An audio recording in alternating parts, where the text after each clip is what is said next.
Hello, and you're listening to BCTV's Open Studio. This is a program where we invite in folks from the community, local organizations, etc., to talk about who they are and what they do. I'm very pleased to have Center for Solace, formerly known as Brattleboro Area Hospice, in the studio with me today. My name is Johnny. I'm the executive director here at BCTV, and I want to welcome all the wonderful, fine folks here from Center for Solace. We got Sherry, we got Joanna, Sandy, and Catherine. Would you mind just each going down the line and telling us who you are and what you do with Center for Solace? Absolutely. Thanks so much for the chance to be on here, Johnny. So my name is Sherry May, and I am one of two hospice coordinators at Center for Solace, and also the Advance Care Planning Program coordinator. Okay, I'm Joanna Reuter, and I'm a volunteer at this point at Center for Solace. I started the Advance Care Program in 2015. So it's 10 years old this year. Happy birthday. Thank you. That's why I act like a 10-year-old. Hi, I'm Sandy Hartley. I am an advanced care planning volunteer at Center for Solace, and I've been doing this for a few years now, and I'm very happy to be part of the team. Hi, I'm Catherine Cummings. I'm also a volunteer with Center for Solace, and I've been working or volunteering for these beautiful people for about 9 years. And Catherine, are you also like an advanced care planning volunteer specifically, or do you kind of do a bunch of different things? I do work just with advanced care planning. Okay. Thank you. So I see some similarities here with the advanced care planning, and I know that we're partially here to talk about an event that you folks are hosting at Brooks Memorial Library on April 16th. So for folks who don't know, on Wednesday, April 16th, the Center for Solace will be hosting a community conversation, more or less, on National Healthcare Decision Day. It's going to be a dialogue on the vital difference on advance directives for you and your loved ones. There's going to be a local panel, community peers, and they're going to explore the question, what does living well actually mean to each of us when faced with a major health challenge? So I want to kind of talk about this event, what went into the planning of it, the reasoning for holding it on this day of all things, of all days, and what you hope to kind of get out of the conversation here. So I'm curious if you can, maybe Sherry or Joanna, if you kind of talk about the significance of holding this event on this day, National Healthcare Decision Day. Sure. The funny thing is that this day was planned specifically because the day before is April 15th, which is tax day. And Benjamin Franklin or someone like that said the only thing you can be sure of is taxes and death. So the people who invented this day said, okay, it's going to be April 16th. And so we've been celebrating it for a while here. There's been a banner up over this, that will be next week, a banner that talks about advance directives. And different years we've had even more, at times, more major events like every single day of the week around all the different aspects of, how you live well and how you live well right up to the end as much as possible, and making decisions about what you do and don't want. So it is a national day at this point, and people all over the place are doing something like what we'll be doing. And can you talk about how this day, like what led to this day being established nationally? I think you folks have some knowledge of the history of that, right? So actually the first advance directive ever written was in 1976. By 1991, there was a law that was connected to a bigger law in the country, went passed, called the Patient Self-Determination Act. And that was because of several cases where it wasn't clear who was supposed to make a decision about whether someone who was on complete life support or already known to be brain dead, that they'd never be able to talk again and so forth, should be kept alive on life support. So the interesting thing about this is that this was not an issue in the 50s. because people had illnesses and they died from them. You had a heart attack and you died. The big change was over the years, there are all these wonderful discoveries and I'd say inventions, although it's probably not the right word, to save people's lives. And now they can be saved almost forever, not really. But there are hundreds of people in this country who are on permanent life support, who don't know that they're alive, but they're being kept alive. And one of the key things, I'm trying to go too deep into this, but one of the key things is that a hospital is required to do everything to keep somebody alive unless they have stated otherwise, that they don't want that. So once somebody has a serious accident or illness, if they haven't thought about what they, under what conditions do they want to keep going and what conditions they don't, they're on the conveyor belt towards you're going to be kept alive. So after 1991, people began to think about, so how do we get this information out to people? And how do we utilize it? And death isn't a subject that everybody wants to talk about all the time. And for a lot of people still, it's a matter of pushing it away. If I won't talk about it, it will be taken care of. And I don't want to think about it. It's something that no individual is going to have to think about their own death, in theory. So why think about it? That's like the default mindset, I'm sure, of a lot of different people. But why is it important? Well, it's important because a couple of things. One is if someone has a severe illness and they know the end is coming, they may want to be clear and able to go to a wedding, a celebration, a graduation. And if they're under intense care, they would not be able to go, even if it might be extending their lives for a couple of months or something. They'd be hooked up to all kinds of things to keep them alive. So without thinking about it or having discussion about it, if you go automatically into, we're going to do everything to save your life, you may not be able to go to those events or be part of that or do the things that you loved most toward the end. And this fits in with hospice really well because hospice is trying to help people have the best end of life possible with caring people around them and so forth.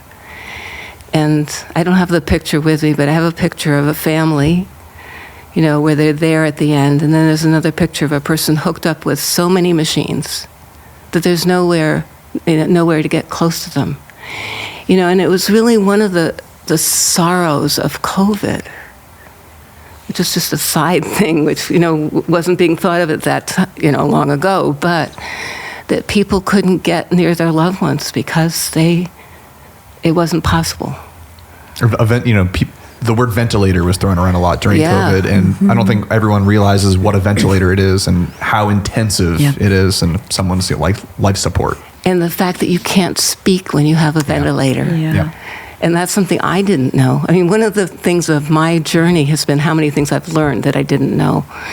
And I've become passionate about hoping as many people as possible can know what their options are so they can have some decision and their families can make it with them in whatever way is appropriate, and their minister and their doctor, that people can weigh in so people are making measured decisions. So in essence, that's what an Advance Directive is. Yes. Yeah. Now talk about the work that Center for Solace, Brattleboro Area Hospice formerly, talk about how that works through your organization, how people approach you or how you manage these Advance Directives. How does it work? So that is typically the first way people even get to know Center for Solace, formerly Brattleboro Area Hospice. There are other services we provide that get more attention, understandably, hospice, bereavement. We have a new serious illness program. But actually, the first way we tend to meet people is when they find out that we offer free support through volunteers to help people do an advance directive and know their options, as Joanna said. And, it really is kind of essentially a quality of life tool and a self-care tool because, as we have seen with advances in science, quality of life and sort of quantity of life may part ways, right? Just because, again, somebody's body can be kept alive. And we talked a little bit off the air. There were some pretty tender and, notorious cases some decades ago that led to the activism that gives every one of us now the option to take this step. And so, just a phone call to hospice or Center for Solace, I should say, and I would actually be the one to talk with folks, and I will get them matched up with a volunteer to talk through their options. And for some folks, it's a one-time, 1-hour conversation. They may know exactly what they want and don't want. There may be some reason for that. Sometimes those conversations can also be tender. It might be, I watched what happened with my mom, and I never want it to happen that way, or I saw this family do it in this way, and that was beautiful. And so it can definitely be some pretty poignant conversation, but we help them across the whole process. And for some people, it's a longer process and maybe a number of appointments because they really want to think about it and ideally are talking with their loved ones about it, asking questions, approaching somebody that might be their healthcare agent if they were no longer able to say what their wishes are if they had an accident. So it goes pretty deep, pretty quickly, but for such good reason, right? It can be like a peace of mind step that people take, and we're here to help them with that and have those conversations. And we make copies for them for free. We get it registered with a state and national registry for them. And that's a pretty unique service among hospices, medical hospices or otherwise, that we offer advanced directive care. And so the event, circle back a little bit to why we want to highlight National Healthcare Decision Day, is to be able to have some of the kind of conversation we're having here with you, give other people in the community a chance to ask some really poignant questions. We have a wonderful panel coming up. Let them know that hospice can help them with their own directive, and recruit some volunteers who maybe also want to learn to become advanced care directive volunteers, such as the folks in the studio with us today. Yeah, and that was going to be my next question. I want to. You're right on the ball there, Sherry. I'm curious as to what our two volunteers down here, Sandy and Catherine. What are you doing? Like, what kind of boots on the ground work are you doing to work with individuals to sort of set up and manage advanced directives? I'm really not familiar with the work. Well, we also do tabling at the hospital and also at some other locations on occasion, but every Wednesday, we're at Brattleboro Memorial Hospital from 9 to 12, and we're there to assist anyone that may want information on advanced directives. And we also get calls from Sherry when she has some clients that need some help, and we can meet with them at the office or at their house, and we go through the advanced directive with them, answer any questions they have. We have informational brochures that we can give them if they want to think about it a little longer. We can also meet with them several times if it takes a while for them to make decisions. Yeah, and so like when you work with these people, there must be like a sheet of things that like, okay, you got to check all the boxes. You need to know all of this information. So what is some of that information that you guys need to like collect and gather and work with folks about? This is a good question. The form itself is very precise about what information is necessary for the advance directive, but usually there are conversations that happen along the way. And some people are pretty clear when they walk in. As Sherry said, they kind of know what they want. They're familiar with the whole thing, and they get pretty clear pretty quickly. And then I guess there's a whole spectrum from there to people who really sort of are approaching this for the first time, and it's kind of new thinking. Even though the questions are simple and straightforward, they do lead to I guess I would say a values clarification process. And it's a process that most people have not really sat down and looked squarely at. They might think that I've thought about that. But when they actually sit down and think about different case scenarios, which is what I often do with people, because that sort of helps put them in the picture rather than having it be this abstract thing. Okay, well, what if this happened? Let's walk through it. What would you want? What would you not want? And that usually helps get people kind of with their feet on the ground about, okay, that does make sense. That I wouldn't want that, or I would want that. Sometimes people need more time, and they go home, and we meet again in a week, a month, a couple months. Sometimes people go home, and I haven't heard from them for a long time. We usually reach out and just give them a friendly reminder. If we're here whenever you want. So there's a lot of variety in the way people handle it, and I've never had anybody that didn't say, "Oh, I'm so relieved" at the end when they're done. Yeah. And I've had a lot of people say, "Oh, I know I should do this, but I haven't quite gotten around to it." And I think that that's probably common, that it's something that people want. I've read statistics, and I don't know what they are, but if we interviewed most people on the street, they might say, "Oh yeah, that's a good idea, Advance Directive." But to actually walk in the door, make the call, sit down and write out all the information, they're two different things. Well, and I would just add, too, we get the calls, and they can be anywhere across the spectrum. First of all, anywhere across the lifespan, right? Somebody's adult child going off to college maybe wants one just to make sure this is who's going to be, my healthcare agent. If I have a ski accident in, Colorado or whatever it is, like it really can be like a self-care tool that people can do at any age. And sometimes the calls are a bit more poignant, and there's more urgency, and somebody has a procedure coming up, and before they go inpatient in the hospital, they really want to have a directive. And so then there's more urgency to get a volunteer sooner than later. We also have really appreciated, there has been an increase over the years in all the great activism that's happened, and community education for healthcare providers to suggest that people, hey, this is a good idea. And, people will, I put it off, but I bet, that kind of conversation. So we get calls like that. And we also welcome invitations that we get to do, let's say, a workshop at a faith community. Hey, could you come and do a workshop for our parishioners about an advance directive? Have heard some creative ideas of people having, let's say, a birthday party, and they kind of friendly nudge to their friends. Let's all do these directives and then have fun. So there's lots of creative ways that people can nudge each other to do this, which is for themselves. And word of mouth is a huge part of it. And so, part of having this dialogue at the library is just to inspire people, maybe I will take the next step. I've put this off for decades, and maybe now's the time. So yeah, all the conversations are welcome for that reason. The one thing that we haven't yet really talked about is the thing of who will be your person, who will talk for you. And it's called an agent in Vermont. In other states, sometimes it's called proxy. But that is a question that is right there, and it's often something that takes a lot of discussion. I've always said, you need somebody who's feisty, and it might not be the person who is your nearest, dearest person.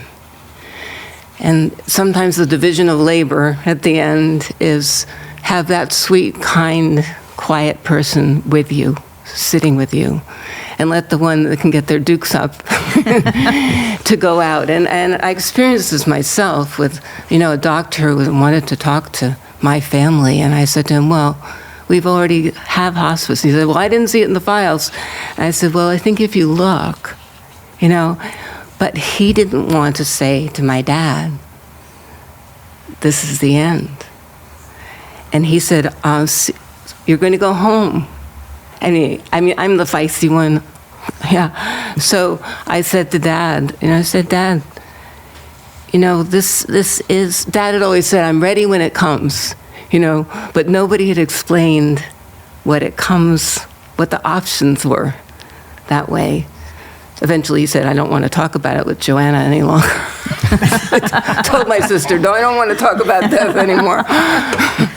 Until the end, and then he was very glad I was there, And I said to him, Dad, this is the time. This is what's happening. And he looked at me and he said, your mother would have told me that. He was we both had this very sweet moment. And that's one of the things that I want to say is that families who have this conversation really find a place of peace. Sometimes families who haven't had this kind of conversation do have it at this point of like when they're trying to figure out what do I want and what don't I want. And when you get a family together, and sometimes that's what we do as volunteers, say, you can have your family come. They get to be quiet and be held in a way, like a therapist does, sort of, and say, oh, I hadn't thought of that. And is that really what you need, Mom? Because these conversations aren't easy and they aren't practiced necessarily. Mm-hmm. So sometimes it takes a number of times of saying it again. That is what I mean. That is what I want. And somebody may have to go back to their family and say, can we talk about this again? I just want to make sure. There's one other thing that happens in families is that the person who's in the location of the person who's needing care often is not the same as the person who's either 100 or 1,000 miles away. And if this family, there are ways, luckily with Zoom, there are all kinds of good ways to have conversations now, but without those conversations, the person who's far away doesn't necessarily know the reality. And I want to mention the Conversation Project, which was in our literature.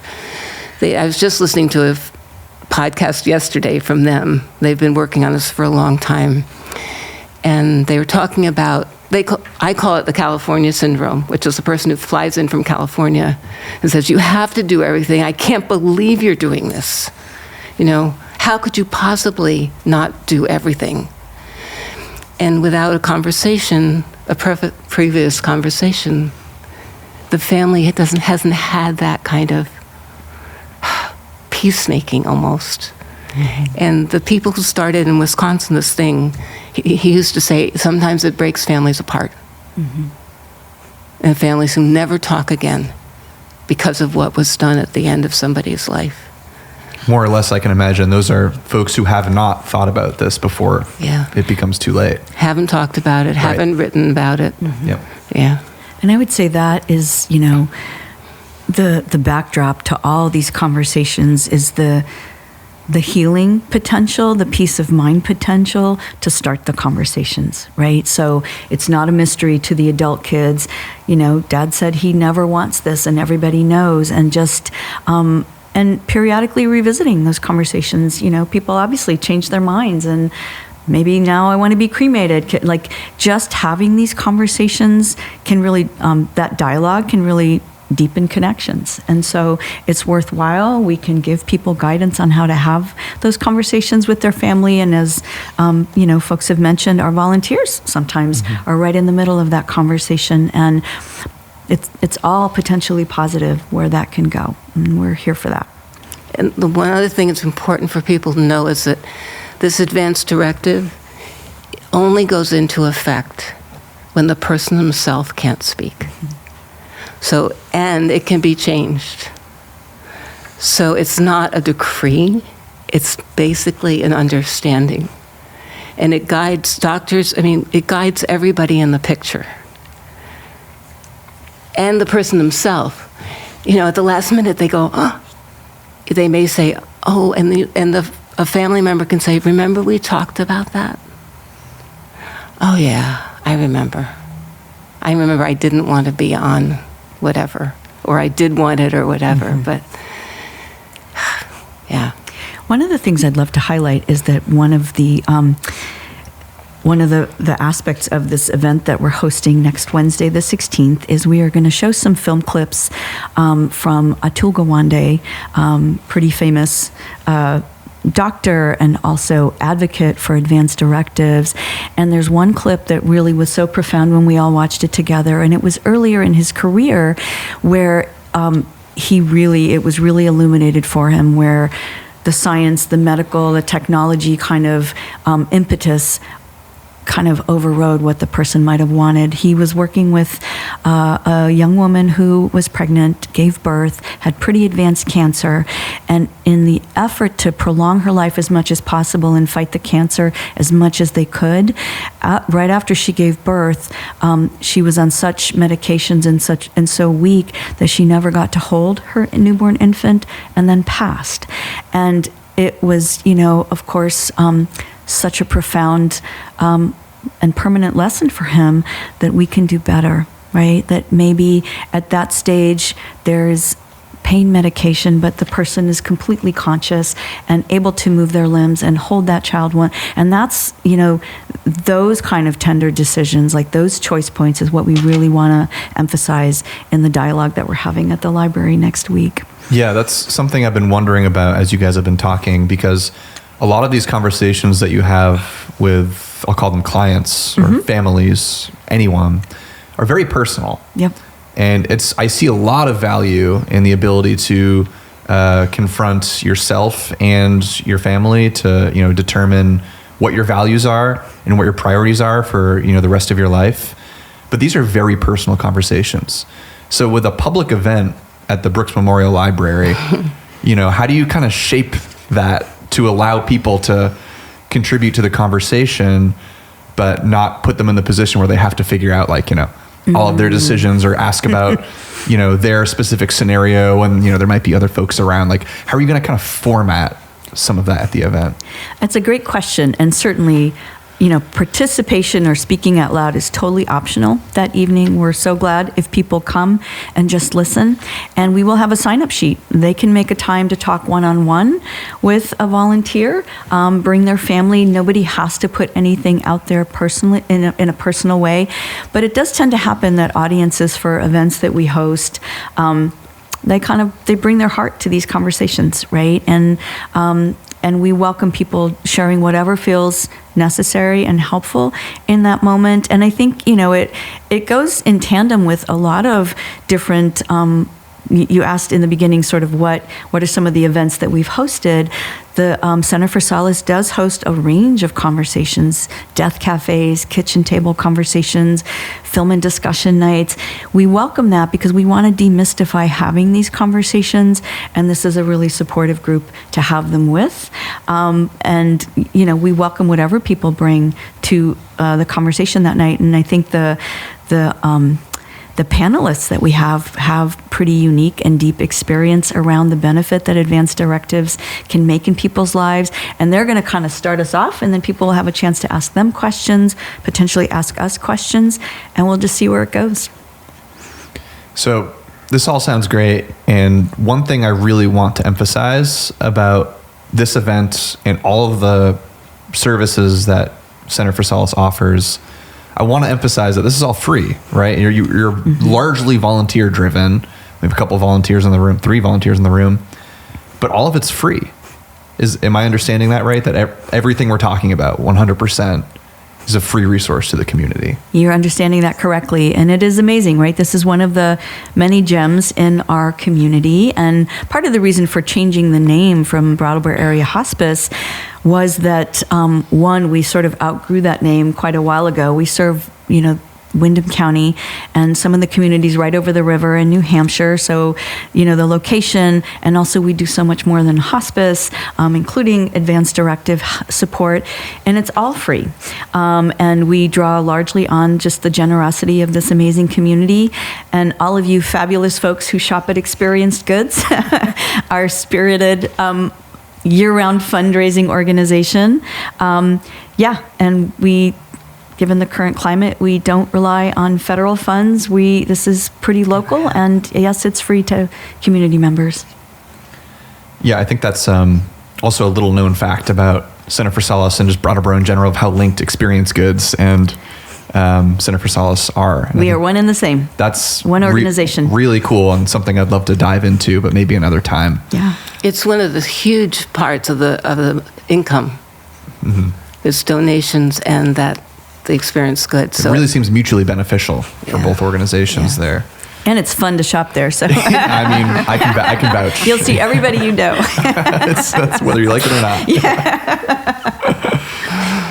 So I want to wrap up here, but is there anything else that any of you guys would like to leave listeners with, or just add to the conversation that you felt wasn't already talked about today? Yeah, go ahead. I would like to just say or highlight that this presentation is titled "A Gift for Those You Love." On the 16th, right? That this presentation on the 16th. On the 16th, yes. And I think that's also an angle that gets missed sometimes, is that an advance directive is, of course, aimed at you and your values and what you do and don't want, but it is of tremendous value to your family or those that love you or that you love. Because, and I can say for myself, my own personal experience led me to this volunteer work because my dad had an advance directive, and I knew nothing about them. And I got a whole education because I was with him during the last phase of his life, and I was so appreciative that he had done that. And I think I could probably safely say that any family would probably appreciate the work that goes into this. And sometimes when I bring that up to people, they immediately say, "Oh yeah, that makes so much sense to people," and I think it adds to the motivation to do it, to think about how it's going to affect their loved ones. Is there anything else that any of you would like to add before we wrap up? So just, that it's been found, it's proven that often hospice, which has a name that people sort of recoil at sometimes, extends people's lives. That coming to hospice, often the care is more aligned with the person, and they actually live longer. So, and if you go into hospice, you can also get out of hospice and come back to hospice. So none of this is a sentence. It's an opportunity. And people who have I had a number of parents and in-laws. When hospice is there, it's like the advance directive in a way. It's where you're held. People can do directives on their own, but having somebody there to listen just helps. Yeah. And the power on the mind, the mind's well-being of being heard, and just like being comfortable, it really can extend your lifespan and benefit not only your mind but your body too. I think that's something I always am thinking about, and it's important to emphasize, especially with the work that you guys do. And I would just add too, there can be a misconception that a lot of these topics that we have are only the hard stuff. They're actually joyful. They're actually about savoring life and living well, and what are the best ways to kind of ensure that. And I feel like that's always a helpful takeaway, right? This is not a somber place to work or to come have conversations. It's really there to share in these human conversations with each other that touch all our lives. And so we so appreciate, right? Talk about changing times. We appreciate having conversations like this with, local media. I think that's what helps us all just to feel comfortable even broaching the subject. So thank you for the chance for that. Of course. Yeah. Thank you, Sherry, Joanna, Sandy, and Catherine for being here today and talking about what you do. I love learning more about it, given it's a world I haven't really been exposed to because, I'm in my 20s. Why would I have been? But, I'm getting the sense that it's never too early to start thinking about these things. And in fact, the earlier you think about it, the more you're setting yourself up for success in the future, but also just the more you learn about yourself and the more you learn about your own priorities. So it's really neat. Yay. So thank you guys again. I want to reiterate that we've been talking to Center for Solace, formerly known as Brattleboro Area Hospice.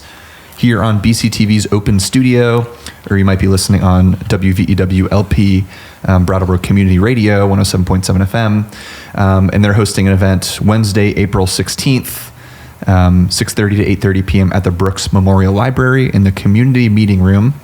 It's a gift for those you love, how to preserve your voice in a medical emergency. So it seems like it's never too early to start thinking about what your priorities are going to be when you are put into a medical emergency scenario.